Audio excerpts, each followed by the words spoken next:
Hello guys. आज हम लोग प्रमाण शारीर पढ़ेंगे क्योंकि इसके पहले वाला जो चैप्टर था गर्भावक्रांति शारीर वो हमने डिटेल में डील कर लिया है। तो आज हम प्रमाण शारीर पढ़ेंगे। अब प्रमाण शारीर पढ़ने की आवश्यकता क्यों है? क्योंकि जो हमारा मानव शरीर है उसमें विभिन्न प्रकार के अंग प्रत्यंग दिए हुए हैं और उनका मेजरमेंट जो है उसकी बहुत आवश्यकता पड़ती है कि वो कितने लेंथ का है। हम अपने शरीर के जितने भी अंग प्रत्यंग हैं उनके बाह्य मान को जानने के लिए, उसके बारे में गणना करने के लिए हमें प्रमाण शारीर पढ़ने की आवश्यकता होती है। तो प्रमाण शारीर जो है इसको 2 भागों में विभक्त किया गया है। पहला है अंगुली प्रमाण और दूसरा है अंजलि प्रमाण। जो अंगुली प्रमाण होता है सोमैटोमेट्री, इसमें हम लेंथ मेज़र करते हैं और अंगुली प्रमाण में ये बहुत ज़रूरी होता है कि जब भी हम अंगुली प्रमाण करें तो हम अपनी खुद की अंगुली का प्रयोग करें। जो हमारा डिस्टल फैलेंजेस होता है, डिस्टल फैलेंजेस से ही हम अंगुली प्रमाण मेज़र करते हैं। तो डिस्टल फैलेंजेस की जितनी लेंथ होती है और सबकी बॉडी की लेंथ अलग अलग होती है, तो सब अपने ही अंगुली से अंगुली प्रमाण को मेज़र करें। तो अंगुली प्रमाण से हम लेंथ मेज़र करते हैं। फिर आता है अंजलि प्रमाण। तो अंजलि प्रमाण जो होता है वो वॉल्यूमेट्री मीन्स अंजलि प्रमाण में हम क्वांटिटी मेज़र करते हैं, जैसे कि ब्लड कितना है, रक्त कितना है, मूत्र कितना है, तो वो हम अंजलि प्रमाण में करते हैं क्योंकि हमें क्वांटिटी देखनी होती है। फिर हम पढ़ते हैं अंगुली प्रमाण। देहम स्वे अंगुल रेशु यथावत अनुकीर्तिकर। ये आचार्य सुश्रुत ने कहा है। इसका ये अर्थ है कि जब भी हम अंगुली प्रमाण लेते हैं तो हमें अपनी स्वयं की अंगुली मतलब कि सेल्फ फिंगर का ही उपयोग करना चाहिए। ठीक है, ऐसा आचार्य सुश्रुत कहते हैं और ये बहुत ज़रूरी होता है क्योंकि दूसरे की अंगुली के हिसाब से हम अपने शरीर की जो लेंथ है वो मेज़र नहीं कर सकते, इसीलिए हमें अपनी सेल्फ फिंगर ही यूज़ करनी चाहिए। फिर अलग अलग आचार्यों के अनुसार शरीर की लेंथ का वर्णन किया गया है, जैसे कि आचार्य वाग्भट ने अपने अष्टांग हृदय में बताया है कि जो शरीर की जो लंबाई होती है, मानव शरीर की जो लंबाई होती है उसे उन्होंने 3.5 हस्त माना है। अब 3.5 हस्त में एक हस्त की जो लेंथ होती है, एक हस्त की लेंथ अगर हम देखें तो एक हस्त इक्वल्स टू 24 अंगुल।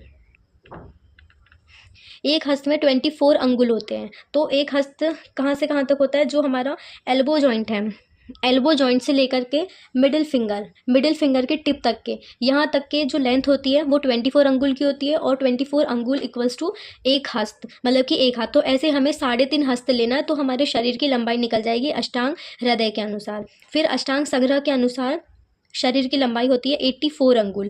तो जो हमारा डिस्टल फैलेंजेस है उससे हम शरीर को 84 अंगुल डिस्टेंस तक के काउंट करेंगे तो 84 अंगुल तक के जो है हमारा अष्टांग संग्रह के अनुसार हमारे शरीर की लेंथ पता चल जाएगी। फिर आचार्य चरक के अनुसार 84 अंगुल पर्व है। ठीक है, इन्होंने संग्रह ने पर्व नहीं बोला लेकिन आचार्य चरक ने पर्व बोला। तो ये एमसीक्यूज का क्वेश्चन बन सकता है कि आचार्य चरक के अनुसार जो शरीर की जो लेंथ है वो कितनी है, तो 84 अंगुल पर्व होती है। इसको हम डिटेल में देखेंगे। उसके बाद में आचार्य सुश्रुत की बात करें तो आचार्य सुश्रुत ने 120 अंगुल बताई है। तो आचार्य जो चरक हैं उन्होंने शरीर की लंबाई और चौड़ाई दोनों बताई है और आचार्य सुश्रुत ने सिर्फ लंबाई बताई है। ठीक है, तो अब हम आचार्य चरक के अनुसार देखते हैं शरीर की लंबाई उन्होंने कैसे बताई है। तो 84 अंगुल पर्व उनका कैसे हुआ? पैर से उन्होंने फुट लिया है तो फुट की उन्होंने ऊंचाई बताई है, तो ऊंचाई जो है वो 4 अंगुल की बताई है। फिर जंघा मतलब कि यहाँ पे उन्होंने बताया है एंकल जॉइंट से लेके नी जॉइंट तक की जो लंबाई है वो 18 अंगुल होती है। फिर जानू मतलब कि नी जॉइंट मतलब पटेला ले लेते हैं, तो पटेला की जो लंबाई होती है वो 4 अंगुल होती है। फिर उरू मतलब कि थाई वाला रीजन, तो थाई वाले रीजन में नी जॉइंट से लेके हिप जॉइंट तक की जो लंबाई होती है वो 18 अंगुल की होती है। फिर उधर मतलब कि नाभि से लेके हृदय तक के का जो एरिया होता है उसकी लंबाई 12 अंगुल। फिर उरहम मतलब हृदय से लेकर के ग्रीवा नेक वाला जो रीजन है मतलब थॉरेक्स रीजन जो है उसकी भी लंबाई जो होती है वो 12 अंगुल होती है।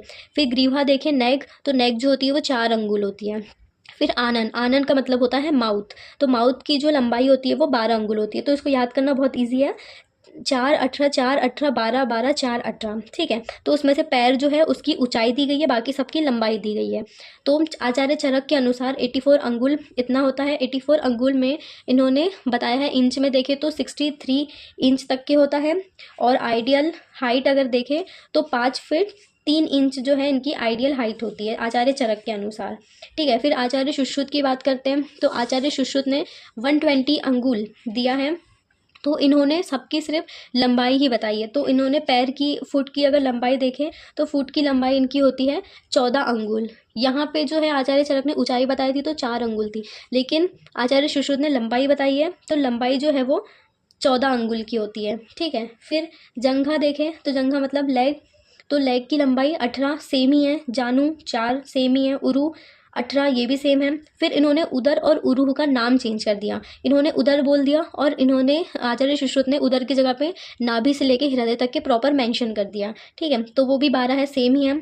और यहाँ पे उरह लिखा है, उरह का जो एरिया होता है वो हृदय से ग्रीवा तक होता है, इन्होंने प्रॉपर मेंशन कर दिया, तो ये भी उनके सेम ही है 12 तक के। ठीक है, उसके बाद में जो आचार्य चरक है वो सीधा नेक में आ गए थे, लेकिन इनको तो लंबाई लेनी है सबकी, तो ये नेक में ना जा करके ये हैंड पे चले गए, तो प्रबाहु पे आ गए। प्रबाहु मतलब कि आर्म वाला रीजन, शोल्डर जॉइंट से एल्बो जॉइंट तक के का, तो उसकी लेंथ जो होती है वो 16 अंगुल होती है। फिर है प्रपाणी, प्रपाणी means forearm, forearm जो है एल्बो जॉइंट से वृष्ट जॉइंट तक के का, तो वो भी 16 अंगुल होता है। ठीक है, फिर है हस्तताल, हस्तताल मतलब कि पाम वाला रीजन, पाम वाले रीजन में उन्होंने बताया कि ये होती है 6 अंगुल। देख सकते हैं आप, खुद ही मेजर कर सकते हैं, ये मेरा 4 अंगुल हुआ, उसके बाद में 2 अंगुल की यहाँ पे जगह छूट गई है, तो 6 अंगुल। ठीक है, फिर प्रदेशनी, प्रदेशिनी जो है वो तर्जनी अंगुल है। तर्जनी अंगुल का भी देखें तो ये 4 अंगुल होती है। आप अपनी खुद की बॉडी का मेजरमेंट आप खुद ले सकते हैं। ठीक है, तो ये आचार्य सुश्रुत के अनुसार हुआ 14, 18, 4, 18, 12, 12, 16, 16, 6, 4। तो इन्होंने पैर का बस अलग बताया क्योंकि इन्होंने लंबाई बताई है, तो 14 हुआ। उसके बाद में यहाँ से उरह तक के सेम है, 18, 4, 18, 12, 12। उसके बाद में इन्होंने हाथ का ले लिया, आर्म एंड फोर आर्म का, तो वो 16 16 हो गई। फिर हस्तताल पाम वाला रीजन ले लिया तो वो 6 अंगुल हो गई। और प्रदेशिनी मतलब कि इंडेक्स फिंगर जो है वो 4 अंगुल हो गई। तो इनके हिसाब से 120 अंगुल जो है वो शरीर की लेंथ होती है।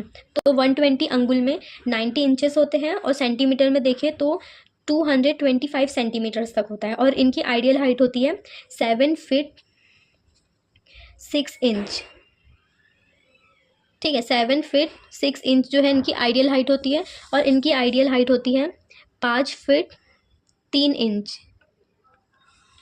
ठीक है, और इसका सेंटीमीटर में देखें तो 157 सेंटीमीटर होता है, और इनका होता है 225 सेंटीमीटर। ठीक है, तो ये हमारा अंगुली प्रमाण जो है ये कंप्लीट हुआ। उसके बाद में अब हम अंजलि प्रमाण पे आते हैं। तो अंजलि प्रमाण बहुत ज़्यादा इजी है। तो इसमें क्या करना है, आपको उल्टी गिनती शुरू करनी है, 10, 9, 8, 7, 6, 5, 4, 3, 2, 1 और अर्धांजलि। ठीक है, अब अंजलि प्रमाण में बता चुकी हूँ कि जो हमारे फिंगर का जो आधा वाला जो पोर्शन है, अंदर वाला जो पोर्शन है, ये अर्धांजलि होता है। तो ये एक हाथ का अर्धांजलि होता है। अगर हम दोनों हाथ में लेते हैं तो ये हमारा एक अंजलि होता है। ठीक है, ये एक अंजलि है। अगर हमने अर्धांजलि बोला है तो ये अर्धांजलि होता है। अर्धांजलि में होता है 96 ml, और एक अंजलि में होता है 192 ml। ठीक है, तो अब ये जो मैंने उल्टी गिनती करवाई है इसमें नाम याद रखना है, जल, उदक और लसिका का 10 अंजलि होता है। रस मतलब कि रस से हम आहार रस लेंगे, तो आहार रस का जो अंजलि प्रमाण होता है वो 9 अंजलि होता है। रक्त का 8 होता है, पुरुष का 7, कफ का 6, पित्त का 5, मूत्र और आर्तव का 4 अंजलि, वसा का 3, मेद और स्तन्य का 2 अंजलि, मज्जा का होता है 1 अंजलि, और मस्तिष्क और शुक्र का हम देखें तो वो अर्धांजलि होता है। उसके बाद में आते हैं ओज पे। तो आचार्य चक्रपाणि ने ओज के 2 भेद बताए हैं, पर ओज और अपर ओज। जो अपर ओज है उसका प्रमाण होता है अर्धांजलि, और जो पर ओज है उसका प्रमाण होता है 8 बूंद। ठीक है, जो पर ओज है ये हमारे हृदय में स्थित होता है, और जो अपर ओज है ये हमारे संपूर्ण शरीर में स्थित होता है। फिर अरुंधत ने पर ओज का प्रमाण बताया है 6 बूंद। ठीक है, और डलहन ने अपर ओज का प्रमाण बताया है 1 अंजलि, और काश्यप ने संपूर्ण ओज का प्रमाण बताया है 6 अंजलि। तो इसमें कंफ्यूज नहीं होना। सबसे पहले तो आप चक्रपाणि के भेद याद कर लो। चक्रपाणि ने 2 भेद दिए हैं, अपर ओज और पर ओज। जो अपर ओज है वो अर्धांजलि प्रमाण है, पर ओज का 8 बूंद है। और ये जो 8 बूंद वाला जो प्रमाण है ये बहुत इंपॉर्टेंट है, ये आपको क्रिया शरीर में पढ़ने मिलेगा। ठीक है, तो 8 बूंद ये आइडियल है, इसको याद करके हम इसको याद करेंगे। तो अरुंधत ने पर ओज दिया है, पर ओज दिया है तो इन्होंने 8 बूंद से कम कर दिया तो 6 बूंद हो गए। ठीक है, और डलहन ने अपर ओज दिया है, तो डलहन ने जो अपर ओज दिया है, यहाँ पे अपर ओज का अर्धांजलि था, डलहन ने उसको बढ़ा दिया तो वो 1 अंजलि हो गया। ठीक है, फिर काश्यप ने पूरा दिया है संपूर्ण ओज, इसमें पर और अपर दोनों आ गए तो वो 6 अंजलि हो गया। ठीक है, तो ये आपको याद रखना है। उसके बाद में 1 अंजलि में होता है 192 ml, तो अर्ध अंजलि में होगा 96 ml। ठीक है, अब आते हम नेत्र के आयाम पे। इसके लिए हम डायग्राम बनाएंगे नेत्र के आयाम का।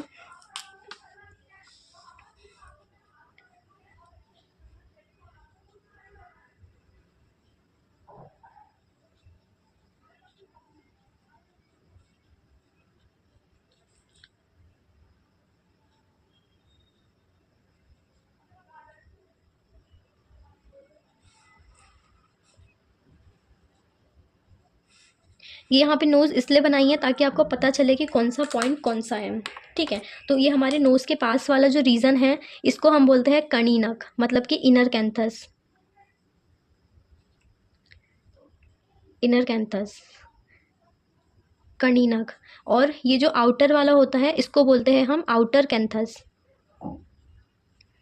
या फिर इसको बोलते हैं अपांग, ठीक है। ये जो नोज़ के पास वाला होता है इसको बोलते हैं इनर कैंथस, कनीनक, और जो बाहर साइड होता है उसको बोलते हैं आउटर कैंथस या फिर अपांग, ठीक है। उसके बाद में इसमें आई लैशेस अगर हम बनाएं, आई लैशेस को हम बोलते हैं पक्ष, पक्षम। आई लैशेस हो गए। उसके बाद में आईलिड देखें तो आईलिड अगर हम देखें तो आईलिड को बोलते हैं वर्त्म, आईलिड। उसके बाद में जो हमारा वाइट वाला एरिया है इसको स्वेद बोलते हैं, स्वेद। और फिर ये जो रेड वाला जो एरिया है जिसको हम बोलते हैं कृष्ण मंडल, तो ये जो कृष्ण मंडल है आइरिस। और जो अंदर वाला एरिया है इसको कहते हैं प्यूपिल, मतलब कि दृष्टि मंडल, दृष्टि मंडल, ठीक है। कॉर्निया, तो कृष्ण मंडल को आइरिस या कॉर्निया से डिनोट करते हैं। तो अब इसका हमको देखना है कि आयाम कितना होता है, नेत्र का आयाम। सबसे पहले वापस से समझ लो, ये आई है, ये आई का नोज के पास वाला जो एरिया होता है उसको कहते हैं हम इनर कैंथस, या आयुर्वेद में कहते हैं कनीनक। और ये जो दूर वाला होता है इसको कहते हैं आउटर कैंथस या अपांग। फिर जो आईलिड्स होती है उसको कहते हैं वर्त्म, और जो आई लैशेस होते हैं उसको कहते हैं पक्षम। जो कृष्ण मंडल होता है उसको कहते हैं हम कॉर्निया, और जो दृष्टि मंडल होता है उसको कहते हैं हम, दृष्टि मंडल को कहते हैं प्यूपिल। और वाइट वाला एरिया तो है ही, ठीक है। तो अब इसमें क्या है, जो कृष्ण मंडल है मतलब कि जो कॉर्निया वाला जो रीजन है उसका जो प्रमाण होता है वो होता है 1/3 अंगुल, ठीक है, 1/3 अंगुल। और जो दृष्टि मंडल होती है उसका आयाम होता है या उसका प्रमाण होता है 1/9, और कहीं कहीं पे 1/7 भी लिखा है, तो दोनों राइट है, ठीक है। 1/7 भी होता है, 1/9 भी होता है, अलग अलग बुक में मेंशन किया गया है। तो ये हमारा नेत्र का आयाम होता है, ये याद करना बहुत ज़रूरी है। नेत्र की आयाम की तिहाई है, नेत्र का जो टोटल आयाम होता है वो होता है 2.5 अंगुल, नेत्र का आयाम, ठीक है। नेत्र का आयाम 2.5 अंगुल, ठीक है। नेत्र का टोटल आयाम 2.5, कृष्ण मंडल 1/3 अंगुल, दृष्टि मंडल 1/7 और 1/9, ठीक है। फिर ये कुछ इंपॉर्टेंट पॉइंट्स हैं। केशों के अंत से शिरो मध्य भाग तक के, मतलब कि जो केश का अंत है उससे शिरो मध्य के भाग, मतलब कि इधर पे ऑसिपिटल वाला और पेराइटल के बीच वाला जो एरिया होता है वो वाला जो होता है 11 अंगुल का होता है। फिर मस्तिष्क मध्य भाग से ग्रीवा पश्चिम भाग के केशांत प्रदेश का जो प्रमाण होता है वो 10 अंगुल होता है। और कर्ण और अवटू के बीच का जो प्रमाण होता है वो 14 अंगुल होता है, ठीक है।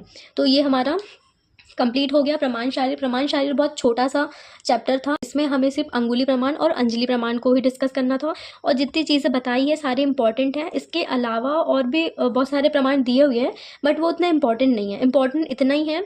सो अगर आप इतना भी पढ़ते हो तो प्रमाण शारीर कंप्लीट हो जाएगा। और ये जो अंजलि प्रमाण का जो है ना, ये बहुत अच्छे से याद करना, ये बहुत इंपॉर्टेंट है, ये हर जगह काम आएंगे आपको। मेनली ये क्रिया शारीर में काम आएंगे, क्योंकि वहाँ पर जब आप धातु पढ़ोगे, उनके मल पढ़ोगे ना, तो उसमें आपको बहुत पता रहेगा कि किसका कितना प्रमाण है, तो वो वाइवा में पूछते हैं, ठीक है। सो हमारा जो प्रमाण शारीर है ये कंप्लीट हो गया। So thank you for watching.